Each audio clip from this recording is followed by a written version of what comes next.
Think about the last time you had to, renew your driver's license or get a passport.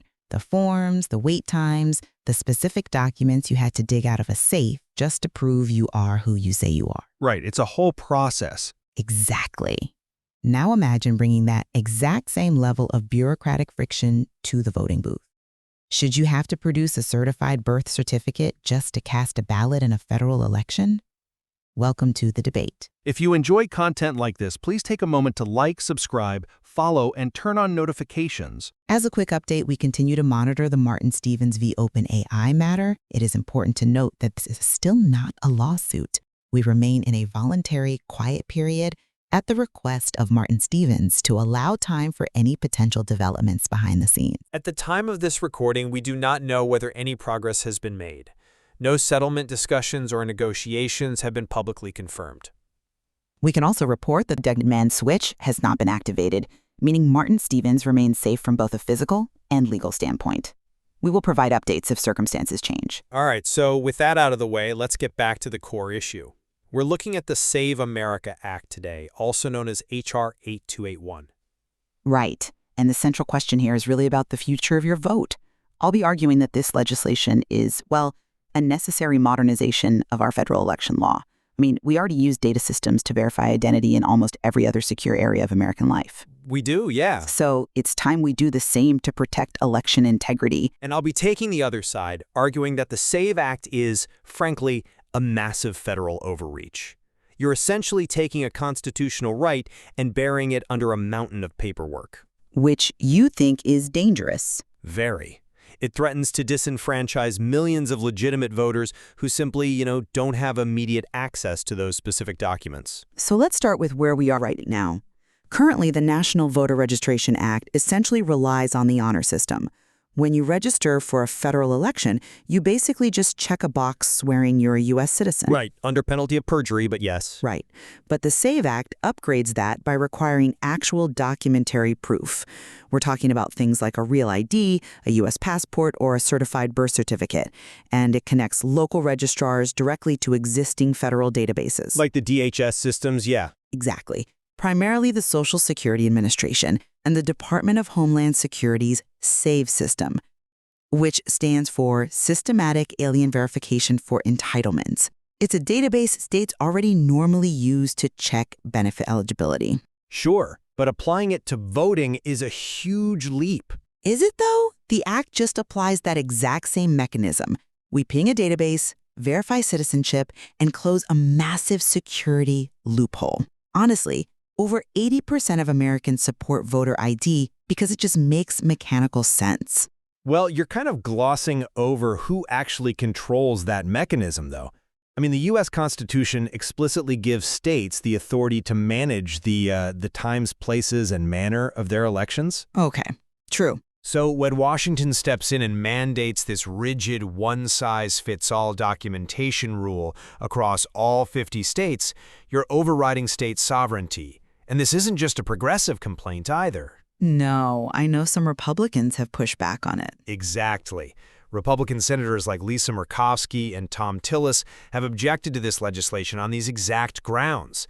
Tillis argues that sweeping federal mandates are just the wrong tool for the job here. So what's the alternative then? He points to alternatives like the Election Security Partnership Act. That offers $20 million in grants to incentivize states to voluntarily use that DHS database you just mentioned. You achieve security by using a carrot, not a stick.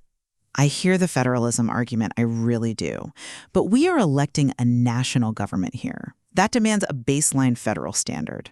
Even if it overrides the states? Yes. Think about aviation security. The federal government mandates strict, uniform documentation, like a real ID just to board an airplane. And they do that because the national security implications cross state lines. Right, but why should the ballot box, which literally dictates the direction of the entire country, be left to a patchwork of 50 different standards? Because boarding a plane isn't a fundamental right guaranteed by the Constitution, but voting is. That is a massive legal difference. Okay, but the security principle remains. But when you impose that baseline federal standard, the reality on the ground gets incredibly messy. Let's look at a conservative case study. Take Texas. They tried something similar recently, right? Yeah, state Republicans pushed a very similar proof-of-citizenship bill, but actually had to abandon it. When they ran the numbers, they realized 45% of the Texas citizen population doesn't even have a passport. Well, a passport isn't the only option, though. A birth certificate works perfectly fine. Okay, let's trace exactly how that plays out. Say for a married woman in rural Texas, she goes to register and brings her birth certificate. But her birth certificate has her maiden name and her current driver's license has her married name. Right, the names don't perfectly match. Exactly. Suddenly she's told she needs to produce a certified marriage license, maybe multiple if she's been married more than once, just to create a paper trail proving she's the exact same person. I mean, that's just basic identity verification. But if she doesn't have those documents in a file cabinet at home, she has to pay for copies, wait weeks for them to arrive by mail, and make another trip to a registrar's office. You're turning a simple registration into an administrative obstacle course. See, but the drafters of the SAVE Act actually anticipated that exact bottleneck. Did they? Yes. Section 8 of the bill explicitly requires states to set up an alternative failsafe. If someone can't produce a perfectly matching birth certificate or passport, they can sign an affidavit under penalty of perjury. Wait, so we're back to an honor system with an affidavit? No, they sign the affidavit and provide other forms of evidence to a local election official, who then manually verifies their citizenship. Doesn't that failsafe solve the problem for the rural voter or the married woman you're describing? Honestly, no. It actually just creates a completely different kind of bottleneck. You're swapping out a missing document for subjective red tape. Subjective? How so? Well, you're forcing an hourly worker to take time off, track down an election official, swear out an affidavit, and then wait for that local bureaucrat to decide if their quote-unquote other evidence is good enough. That's a huge friction point for someone who is already a legal citizen. It's an alternative pathway, though. A difficult one. And you're doing all this to solve what problem exactly? The data shows non-citizen voting is statistically near zero. You're asking what the problem is? It's unverified ballots in razor-thin elections. When we rely on an honor system, we invite structural vulnerability.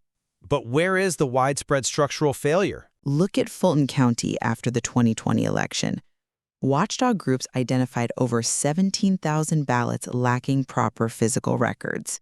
When you lack a strict document-based verification system up front, any downstream discrepancy throws the entire result into question.